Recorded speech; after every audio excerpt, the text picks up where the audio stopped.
இப்போ almost 1.5 மந்த்தாக run ஆகிட்டு இருக்கு. எங்களோட மெயின் கான்செப்ட் என்னென்னா இங்கேருந்து கஞ்சா ஒழிக்கிறது. ஆனால் அதுக்காக நாங்கள் டைரெக்டாக அங்கே போகவே இல்லை.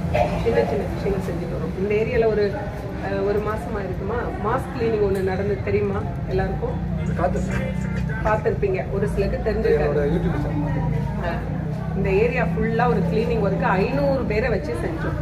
இது வரைக்குமே தமிழகத்தில் எங்கேயுமே நடக்காத ஒரு விஷயம். அப்படியே நீங்கள் குப்பையை போட்டு அங்கே நாசம் பண்ணதா சரிங்க, தட் இஸ் செகண்டரி. ஆனால் அந்த ஒரு மாஸ் கிளீனிங் தமிழ்நாட்டிலே வேறு எங்கேயுமே ஒரு 500 வாலண்டியர்ஸை வச்சு செஞ்சதே கிடையாது. நம்ம ஏரியாவில் அது வந்து ஒரு பிரேக் ஆச்சு. அது கூட உங்களுக்கு வந்து இன்னும் ரீச் ஆகலை. அதை பற்றிலாம் நீங்கள் தெரிஞ்சுக்க விரும்பல. ஏரியாவில் என்ன நடக்குன்னே எனக்கு கவலை கிடையாது.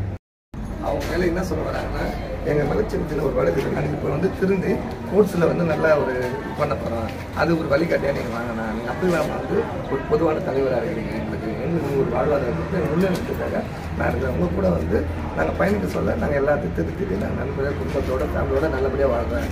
இந்த கஞ்சாறு எதுவுமே நாங்கள் பண்ண மாட்டோம். இது எப்படி இவங்க எல்லாம் செலக்ட் பண்ணுவீங்க?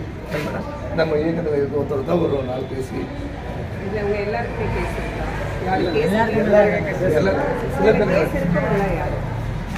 பரவாயில்ல, ஒன்றும் தயக்கெல்லாம் தேவையில்லை. ஆல்மோஸ்ட் எனக்கு ஒவ்வொருத்தரையும் டீப்பாக பார்த்தாலே நானே சொல்லிடுவேன்.